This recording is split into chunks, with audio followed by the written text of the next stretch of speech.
Éternel Dieu de gloire, Seigneur, merci parce que ta parole déclare, c'est poussé par le Saint-Esprit que les hommes ont parlé de ta part.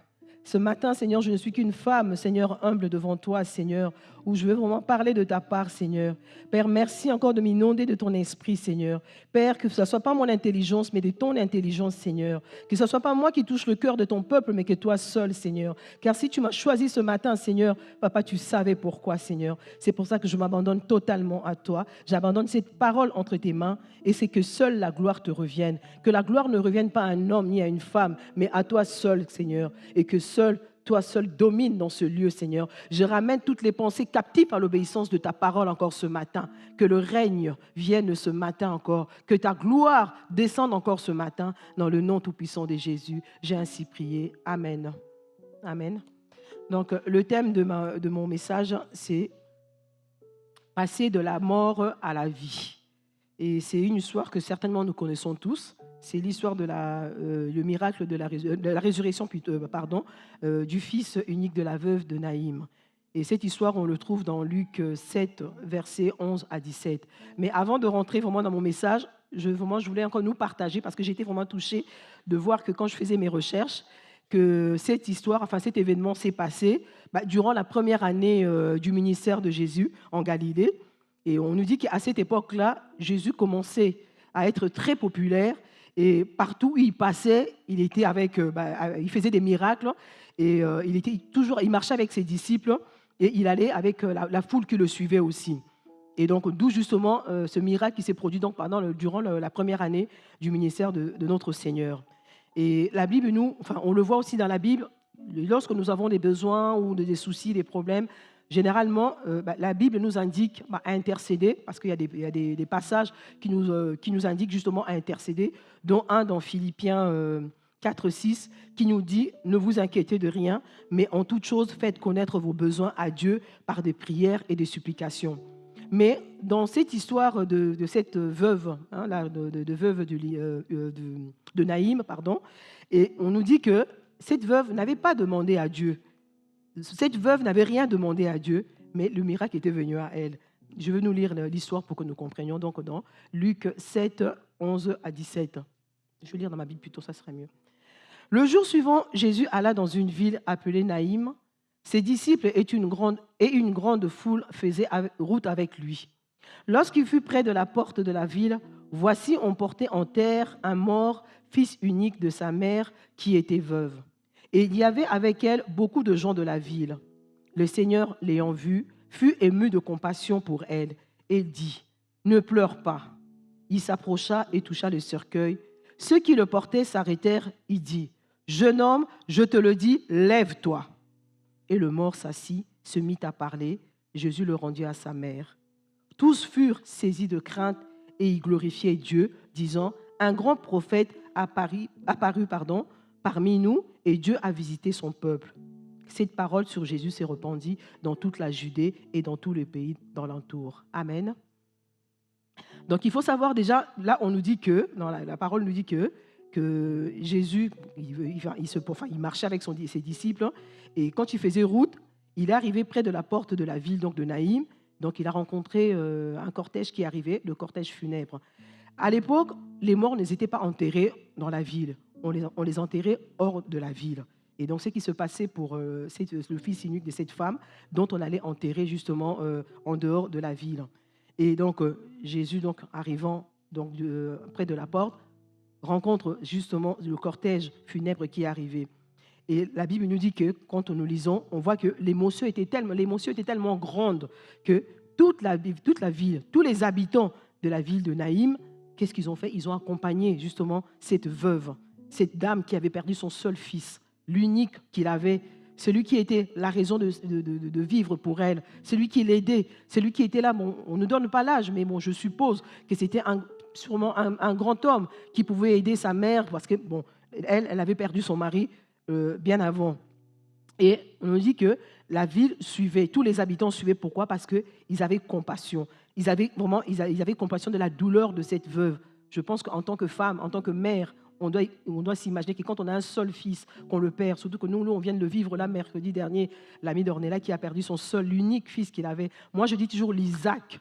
l'Isaac qu'elle avait, qu'elle a perdu. On voit cette douleur-là dans cette femme. Quand elle marchait, elle n'a rien demandé, mais c'est juste aller enterrer son fils. Et la ville, quand tu as vu la ville de Naïm, c'était une petite ville certainement à l'époque, il n'y avait pas autant de monde dans une ville comme aujourd'hui, a vu justement cette femme dans la douleur, dit « Ah !» Je paraphrase peut-être, je dis voilà, peut-être cette femme avait perdu son mari, il y a quelques mois peut-être ou quelques années. Elle était déjà dans la souffrance, dans la misère. C'est pas comme aujourd'hui. Elle n'avait peut-être pas de quoi se nourrir ou ne travaillait pas. Mais elle avait son fils, le seul, qui pouvait peut-être subvenir à ce besoin. Et ce fils-là est mort. Et donc vous imaginez un peu la douleur qu'elle avait cette femme. Le seul qui était vraiment sa raison de vivre. Et dans ce contexte-là, dans ce texte, on nous apprend vraiment que l'amour de Dieu, l'amour de Christ pour l'être humain qui souffre, et même pour nous-mêmes. Ces paroles, cette histoire nous apprend aussi l'amour du prochain, celui qui est dans la souffrance, comment nous pouvons l'aider. On nous montre que la ville s'est levée. Et cette souffrance a été un choc pour la ville de Naïm, parce que c'était une petite ville, comme j'ai dit tantôt, parce que c'était une veuve qui avait perdu son mari, et encore se rajouter encore son fils, son unique. Donc la ville entière ne pouvait que compatir à sa douleur, et être solidaire, vraiment à l'accompagner, accompagner le mort et tout, à son dernier demeure. Et dans versets 13 jusqu'à 15, on nous dit « Le Seigneur, l'ayant vue, fut ému de compassion pour elle et lui dit « Ne pleure pas ». Il s'approcha et toucha le cercueil. Ceux qui le portaient s'arrêtèrent et il dit « Jeune homme, je te le dis, lève-toi. » Et le mort s'assit, se mit à parler. Jésus le rendit à sa mère. Cette veuve que je viens de dire, elle n'avait rien demandé. Elle ne savait peut-être certainement pas que Jésus existait, je ne sais pas, mais elle n'avait rien demandé. Mais qu'est-ce qui s'est passé? Le miracle est venu à elle. Pourquoi? Parce que Jésus venait et il a rencontré le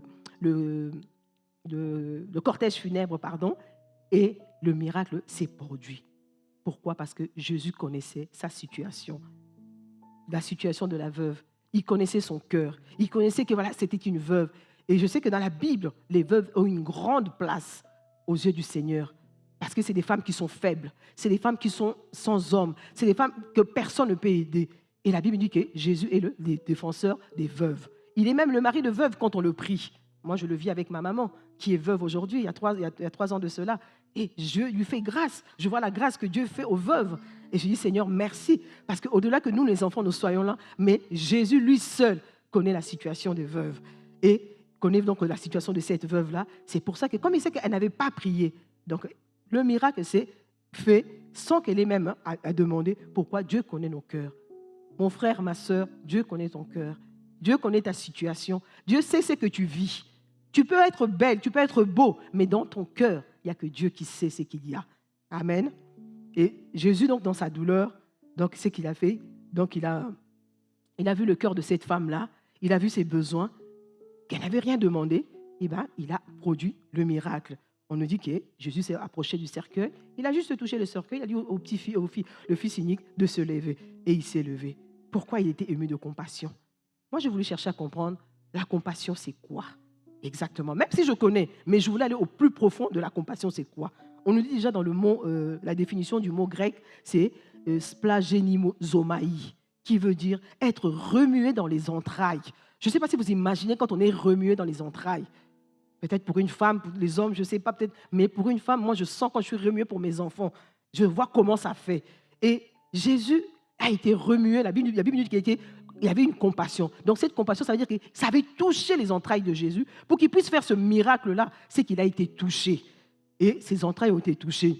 Et à ce niveau-là, bien aimé, Jésus ne pouvait que faire quoi? La compassion. Il pouvait que mettre l'action pour accomplir le miracle pour ce fils unique de cette veuve.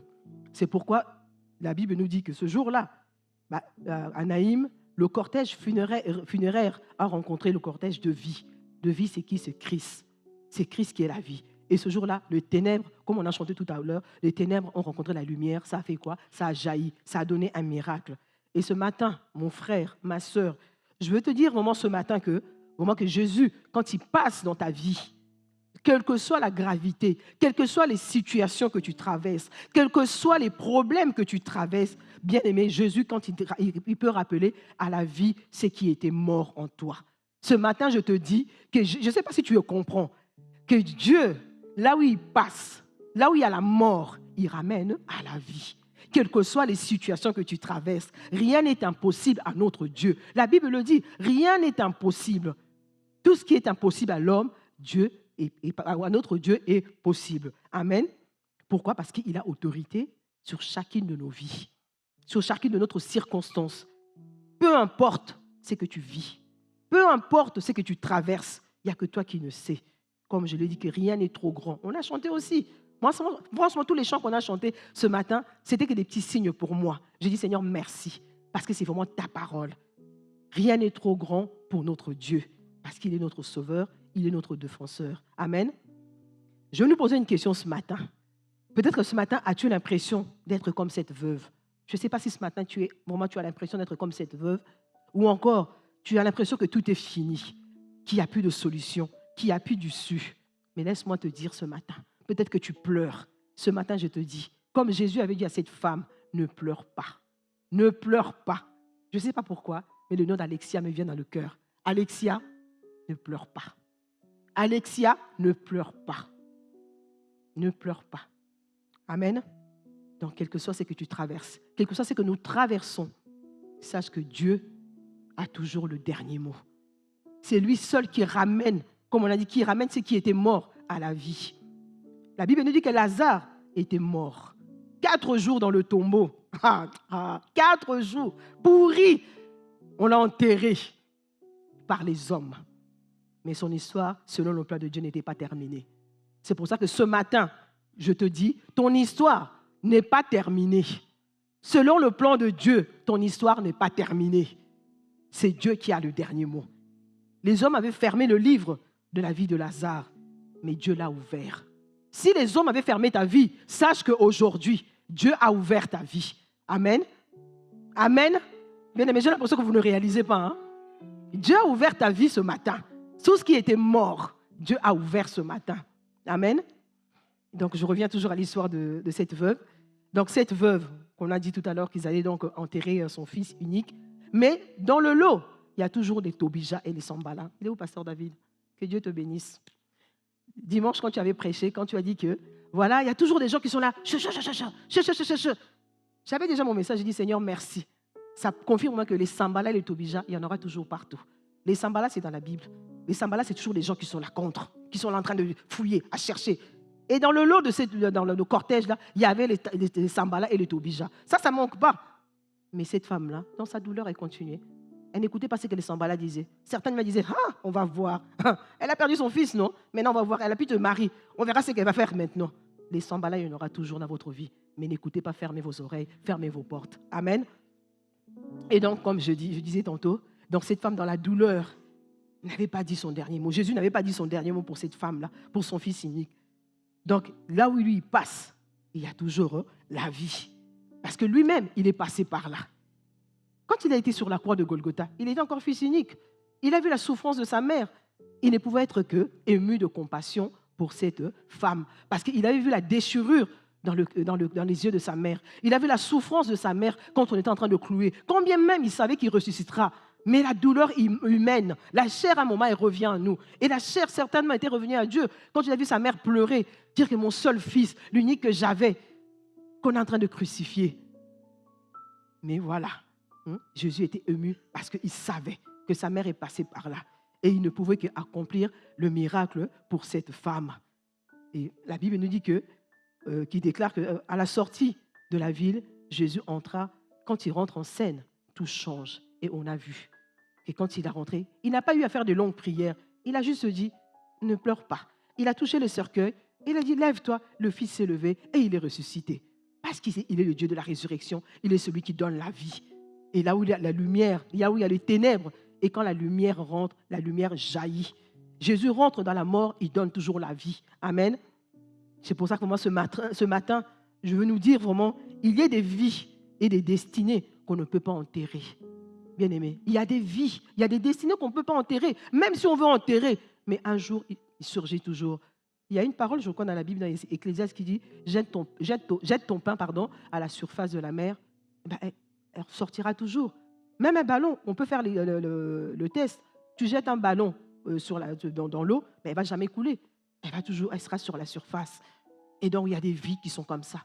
Des vies que Dieu avait déjà tracées, des vies que Dieu avait déjà touchées. Que quel que soit que les hommes ont voulu enterrer, ben, ces vies-là, non, elles donneront toujours vie. Elles ne donneront jamais la mort, elles donneront toujours la vie. Amen. Donc, c'est pour ça que ta vie est en train de changer, comme j'ai dit tantôt.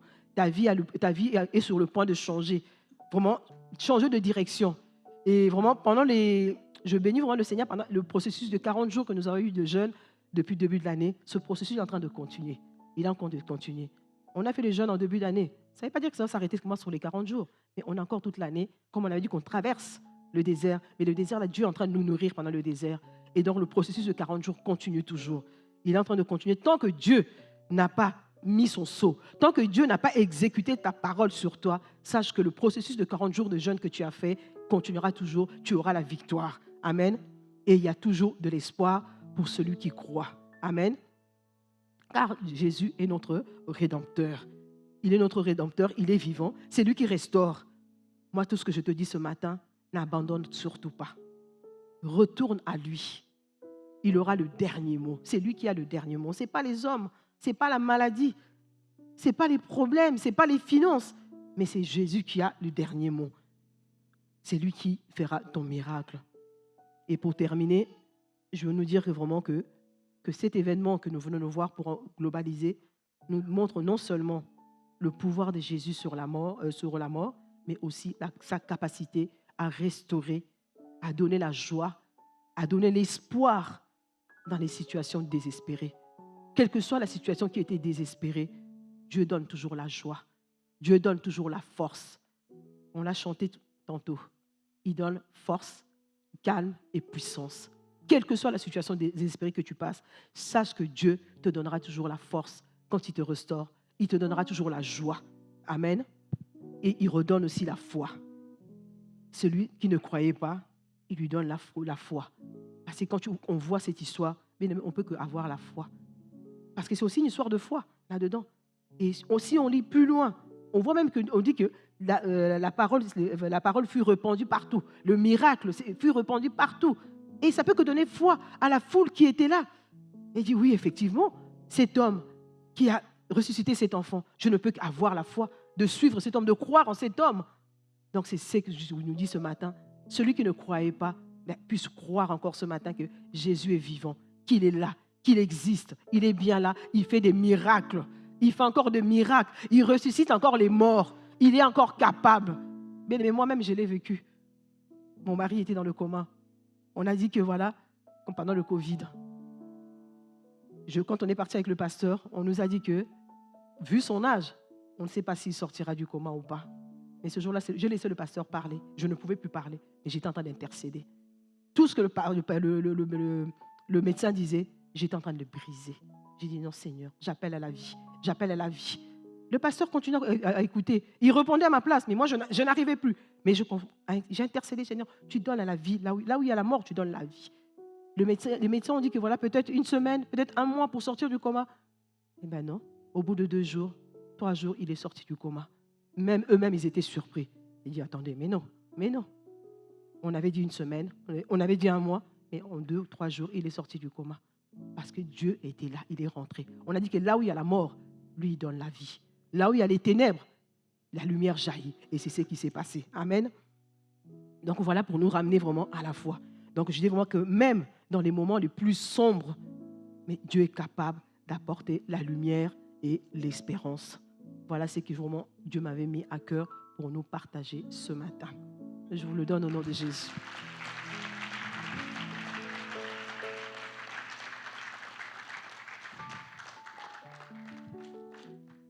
Dieu va faire encore